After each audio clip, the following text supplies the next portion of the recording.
Kada među 80.000 fotografija pristiglih iz celog sveta na ovogodišnji internacionalni konkurs Hipa Dubai baš vaša bude primećena i nagrađena, teško je objasniti intenzitet sreće i ponosa. Zbog uspeha kolege Šapčanina Mihajla Simovića, nastavnika grafičkog dizajna i fotografije u Školi primenjenih umetnosti, direktorka Nevenka Đokić ne krije uzbuđenje.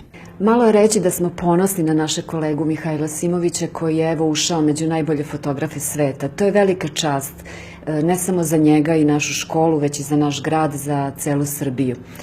Kada je došao u Školu primenjenih umetnosti, videla sam koliko voli oblast fotografije i upravo iz te svoje ljubavi prema fotografiji on je pre 6 godina osnovao ovde u školi i sekciju za fotografiju i digitalnu grafiku. I njegovi učenici su takođe višestruko nagrađivani na republičkim i međunarodnim konkursima. Ova nagrada u Dubaju je, rekla bih, kruna njegovog rada u oblasti fotografije, kruna jedne posvećenosti i ljubavi i pouka za sve nas kako treba slediti svoje srce i ono što zaista volite. Mihajlo Simović nagrađen je u kategoriji Otac i sin za fotografiju pod nazivom Zavet. Takmičenje je organizovano pod pokroviteljstvom princa Dubaija, šejka Hamdan Al Maktuma.